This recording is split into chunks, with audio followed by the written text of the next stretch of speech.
Aircraft making a condensation trail is very similar in many ways to when you go outside on a cold day and exhale. You create a condensation trail. That little cloud is a condensation trail. Now, if you take a 2-mile walk on a cold day and you can turn around and you can see your condensation trail tracking all the way back for 2 miles. That's how crazy it is to think that what we're looking in the sky is actually condensation trails. The contrails, not the chemical, the contrails occur because of cold air, minus 30. It takes high altitude, around 30,000 feet plus. There's carbon dioxide and water vapor in that exhaust. That turns to ice crystals, and that's what you see, the white stream behind it. Those white crystals of ice warm up, dissolve, and the smoke goes away. And it never lasts more than a minute. What we're seeing now, and I first could not believe it, and I started looking at the skies, and these are not normal. They're not natural. There's something going on. I don't know who it is or why they're doing it. All I can testify is it's not natural and it's not normal. It's got to be some outside influence doing that. Thank you. I'm here to give you testimony that chemtrails, they're not contrails, are indeed real. They're spraying almost every day. I watch the clouds and watch the spraying program going on. I want to tell you that we're in very great danger from the pollution that's coming down over us. And we've been led astray by the military-industrial complex, and they're responsible for the cloud's creation and weather manipulation programs. They're dark operations. That's why they're not out in the media. I look around and I see people are starting to look up and see this. Many times I've spoken about chemtrails, and I get this blank look on my face. What are you talking about? I'm saying, look up. As a pilot, before I fly, I look up. And so, boy, they're really out there working. When you look up at the sun and you see a white haze, that is aluminum floating in the air right now, and it's coming from the aircraft. There's a huge amount of aluminum being found because these sprays have aluminum, strontium, barium, manganese.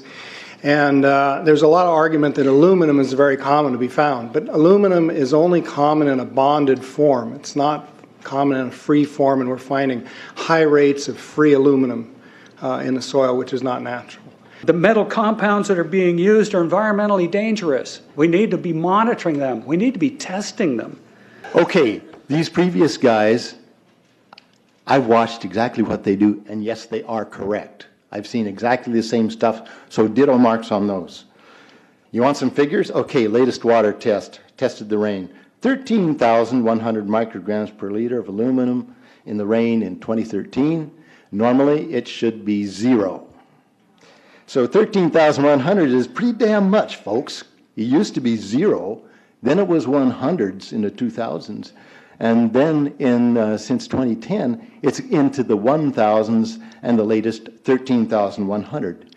In the snow on Mount Shasta, pristine Mount Shasta, 61,000 micrograms per liter, 4 times the amount that is found in the soil up there. Where in the hell is this stuff coming from if it's not coming from the soil? We have clouds in the sky we've never seen before. Almost every day I'm seeing clouds I've never seen before. And NASA has been even named a few of these new clouds. It's really interesting, but NASA is a corporation. I want you to know that. NASA has also conducted a research program in what they call metallized fuels. We're actually putting aluminum oxide right in the fuel because it has 2 atoms of aluminum and 3 atoms of oxygen. So during the combustion process, it releases all that oxygen and dramatically increases efficiency, but it leaves the aluminum in the air. We got things coming from sky down, and it's a huge, huge problem.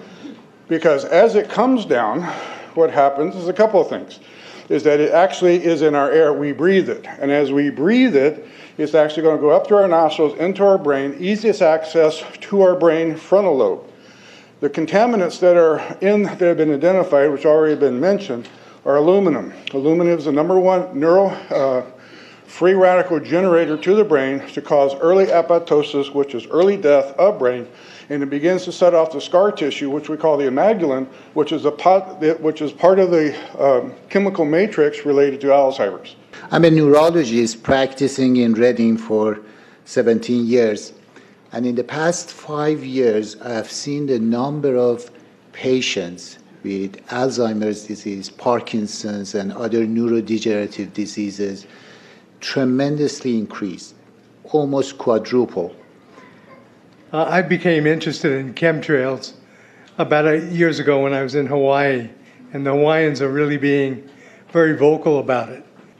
I concur about the increasing number of Alzheimer's. They have been able to take the aluminum and micronize it, which means it'll stay up longer. But it also means, and I don't know if any of you have noticed some metallic taste in your mouth when they're spraying, but you inhale that, it goes up through your cribriform plate and through your sinuses and into the brain. As you heard, to spray nanoparticles, very small particles.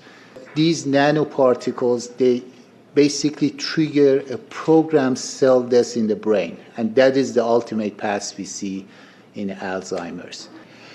That's problem number one, because when we look at the Alzheimer issue, we say those are the old. The real problem is, and the real scare I have, is as I am a father of 2, I'm a grandfather of 3. So the drama is our children. ADD started in the 70s. Autism was not on the radar.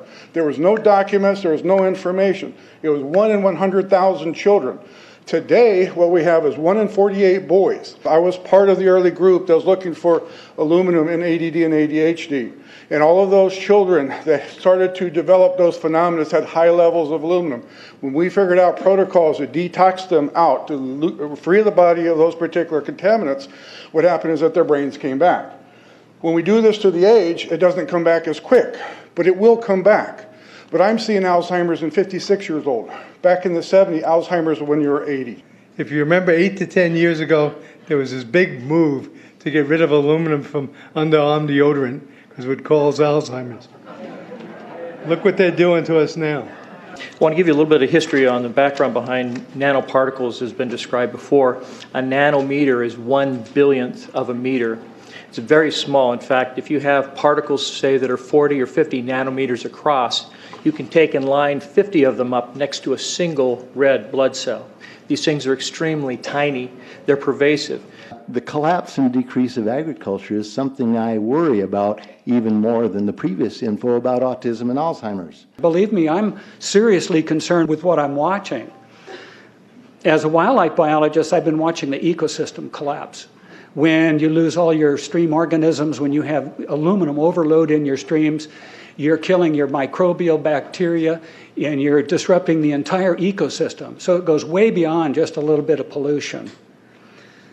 How did Monsanto know to create aluminum-resistant plants? I don't think I've heard anybody ask that question. Okay. Insects. I've done studies in Siskiyou County. They're at 20% of normal. The aquatic insects basically made a nosedive in 2006 to about 20% of normal. So far this year, I've sampled 200 trout stomachs. 98% of them are empty. So sorry about the trout fishing, fellows. The mayflies, stoneflies, dipterus, and caddisflies are damn near gone. The terrestrial sampling is down to about 20% of normal, except for pest species like ants. We're seeing a loss of the major bird species, and as the gentleman said, the ecosystem is unraveling, and Audubon's been telling you that for years. The materials that are going into the environment right now, aluminum oxide nanoparticles and barium nanoparticles, these just happen to be the same materials that they use in nanothermate explosives. And so when this stuff settles down out of the air into the environment, it is small enough to be absorbed through the root structure of the trees in the forest. And so when there's a forest fire, and there will be a forest fire, those fires burn dramatically hotter. The point is that the cost of firefighting, the cost in the healthcare system have nearly doubled in the last 10 years. The amount of acreage is lost because of fires. The impact on human health is dramatic. I personally tested water and aluminum, and I found aluminum had 47 times the normal expected amounts. Strontium had 10 to 20 times the amounts. Barium was 20 times. This is what the stuff looks like here. Collected, it looks, most people just think it's a cobweb, but I tested it, it has outrageous amounts of barium, strontium, and aluminum, but they destroy the sample, so I'm not letting this get away from me. You know, these tests are international. in scope. We're seeing this all over the world, guys. Okay, pH of acid soils is 20 times more alkaline. The aluminum in the soil has doubled in the last 10 years. The rain normal was 5.6. It's 20 times more alkaline. Aluminum blocks essential nutrients. I am unable in my garden to restore normal pH, and that's because nanoparticles are now in the circulatory systems of both plants and humans. The Air Force conducted a study starting in 1993. It was called In Vitro Toxicity of Aluminum Nanoparticles in Rat Alveolar Macrophages. That's a real fancy way of saying testing the effect of aluminum nanoparticles on the white blood cells in the little air sacs in your lung, the alveoli. And what they found in this 8-year study was that these particles, when you're exposed to them long enough, it suppresses the ability of your white blood cells to defend you from airborne infections coming into your lungs. So it suppresses your immune system. But they also found that these same particles, once they get into your system, they can actually go through the barrier in each one of the cells. They get inside the cells, and these particles can actually suppress the ability of mitochondria, which are in the cells that help to gobble up toxins and things that would be harmful to the nucleus and the reproduction process of the cells in your body. These processes are suppressed, and so essentially by breathing this material in, your immune system is dramatically suppressed. I wrote to the federal government because Air Force wrote a book, and on the first page of the book they said, we're going to control the weather by the year 2025. I asked them, what are they doing spraying these chemicals on the public?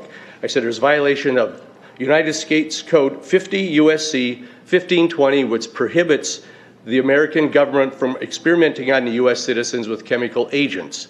I said that law also requires who's ever experimenting, when the federal government does it, that they have to report to Congress within 30 days. They wrote back, they said they don't know what I'm talking about. We have enough evidence that there's a spraying going all over the place. We were warned about the takeover of our freedoms by the military-industrial complex by both Eisenhower and Kennedy. They're gaining traction on us, folks. We are in trouble more than just a spraying program. All I can say is it's about time we get up in arms about this, because it is affecting our health. It's high time that we as citizens of this great country take action. Board of Supervisors in Suffolk County, New York, they outlawed geochemical engineering. Hawaii passed an ordinance prohibiting geochemical engineering. I urge you to bar geoengineering in Shasta County and pass an ordinance. At least ask some damn questions. What the hell is all this aluminum doing here? Why are the trees dying, fishes dying? Why is there Alzheimer and aluminum spiking? And why are these fibers on the ground here in Shasta County? Thank you. Thank you, Mr. Mormon. Today, the Shasta County Board of Supervisors has been the beneficiary of some sincere, passionate, and knowledgeable comments. And I thank you for those. I am in agreement with my colleagues about sending letters and a call for action, but I would hope that we could go a step further.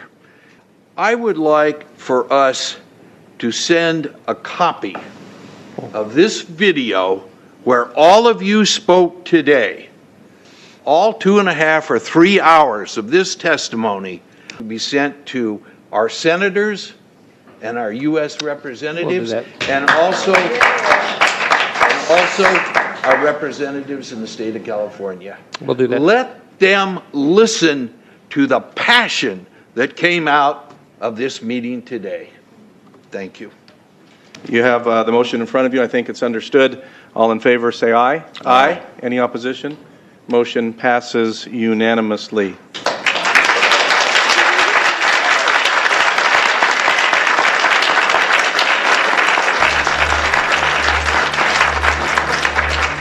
It wouldn't surprise me at all if the response is one that exceeds far the boundaries of Shasta County in terms of the platform that is offered, as evidenced by those who attended today from around the world. That's very impressive.